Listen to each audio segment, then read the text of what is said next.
Welcome back everyone. The day has finally come. This is my top 20 games of all time. I've decided to break the video up into two separate videos to keep it from being 35 to 40 minutes long. This is going to be games 11 through 20. Just so you guys know, the nostalgia glasses are massive in this video for me. So take that into account, guys. And remember, this is my top 20 games, not yours. So I hope you enjoy.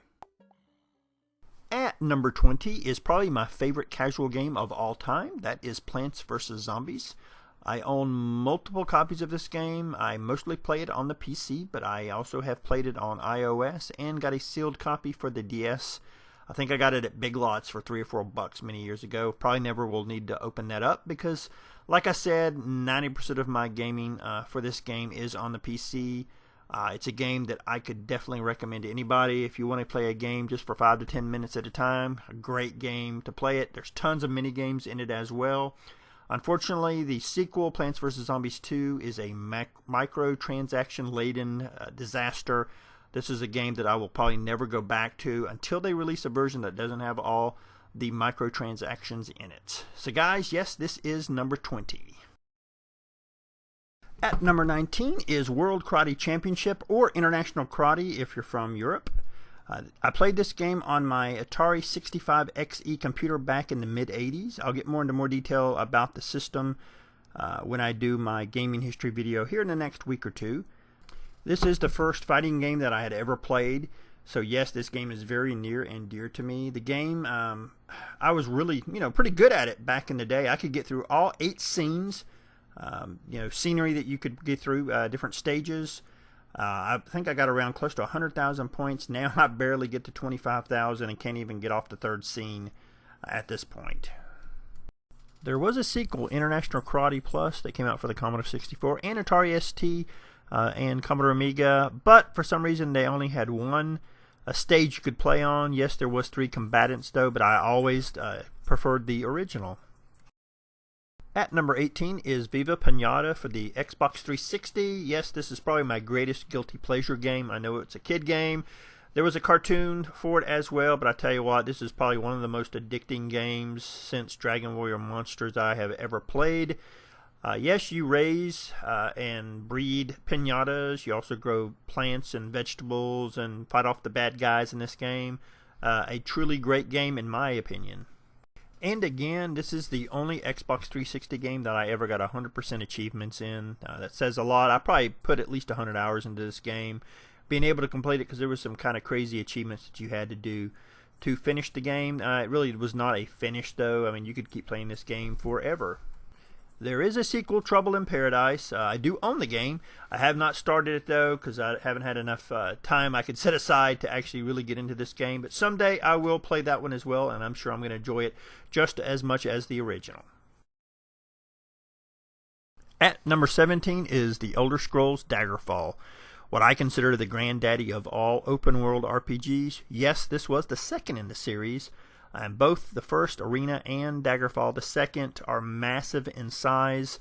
If you consider Morrowind, Oblivion, and the Skyrim to be kind of a state in the United States, I would consider the first 2 games kind of like the complete United States. That's how massive this game is.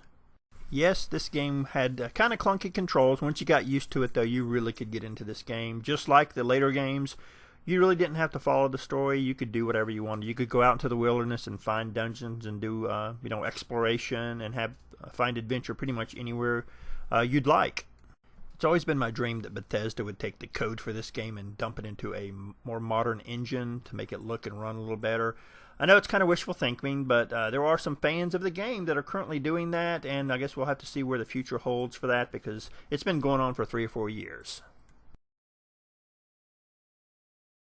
At number 16 is my favorite Atari 2600 game, definitely. This is Pressure Cooker. I think one of the best looking and best sounding games for the Atari 2600. Yes, this pretty much is a burger building game, just like now we've got Diner Dash and some of the other games where you're doing stuff like that.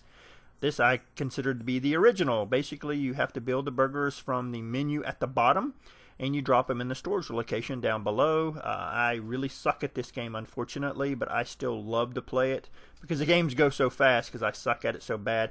For me, the hardest part is trying to match up what the ingredients you have to pick from. Once things start moving pretty fast, you really got to be able to glance down at the bottom and figure out what you need and match it up so you can actually build the hamburgers. If you're looking to add some games to your Atari 2600 collection and you don't have this game, definitely pick it up. You can get it fairly cheap now, and you will not regret it. At number 15 is definitely my favorite Ultima game. This is Ultima III Exodus. You may ask, why is Ultima 3 my favorite? Well, this was the last one before they started the Avatar series. So this is the last one. You could do pretty much anything you wanted to in it. Once it got to Ultima 4 and beyond, you were kind of locked down into a role where you had to be a goody two-shoes. And sometimes, you know, it's just nice to be bad in a game. I do agree with many critics, though, that Ultima 4 was probably the best game because how it approached the role-playing where you played the Avatar and you had to stick to a code. But again, I always preferred Ultima 3 more. This is the Commodore 64 version, the one that I played most back in the late 80s. The first time I ever saw this game, though, was at a friend's house in the mid-80s on a Apple-compatible computer. I got a chance to play it on there and absolutely fell in love with it. At number 14 was my original MMO addiction. This is EverQuest, and as you can tell, things have changed quite a bit since it originally released. The graphics have actually gotten pretty good. Some of the more recent expansion packs that have released allow you to start at level 1. Again, the graphics really aren't that bad now. I've even been able to talk my wife into actually playing it with me from time to time. Back in the day, this was probably one of the only games that I actually played multiple times, at least 16 hours in one session playing this game with my friends. We've had so many adventures playing this game. It's hard for them to go back to it, but I can actually still go back and play this game from time to time. I've probably only gotten ever to probably level 54 maybe in this game, and never really got real high in it. But I tell you what, I probably created 30 characters and played them in this game. I actually had 2 accounts when I was playing it in the heyday, and I would actually 2-box where I'd actually have a healer and a tank run around and actually play together, and I'd play both characters at the same time. At number 13 is Doom, what I consider the granddaddy of all first-person shooters. I know there were ones before this, but this is the one that really kicked the first-person shooter genre into high gear. This is also the game that made me upgrade from a 386 to a 486, and because of that, I also started calling local BBSs at the time, because it was the first time I actually had a modem in my computer, and to this day, I actually still run a bulletin board system. This is also one of the first games that I went online with, well, at least with a modem, and I played one of my good friends multiple hours in this game, and I know once Doom 2 came out, we actually started doing a lot of co-op together, and I thoroughly enjoyed that. And to anyone who has never played Doom and is a first-person shooter fan, you owe it to yourself to really play these games because they are amazing and they are a piece of history. You can pick them up on Steam for like $1.25 right now with the sale. I highly recommend it. At number 12 is a game that needs no introduction. This is the original Legend of Zelda for the NES.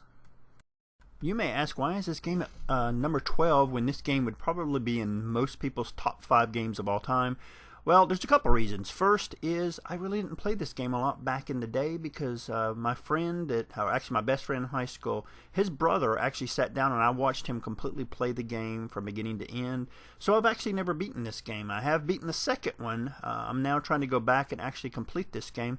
Also, I'm a huge fan of RPG games, and that pretty much took up most of my time in my childhood, so that's why this game's only at 12. Don't get me wrong, this is a groundbreaking game, one of the best games of all time. That's why it is at number 12 for me. Someday I also hope to beat Link to the Past, so at some point that game may jump into this game's spot, but only time will tell. And to finish off this video, at number 11 is Super Mario Bros. 3. Again, you may ask, why is this game at number 11 when it should be in the top 5 games of all time?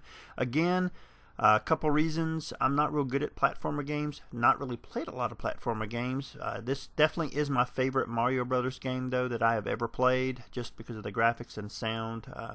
Amazing game, and it would be in most people's top 5. But for me, because I love RPGs so much, there's just better games in front of it.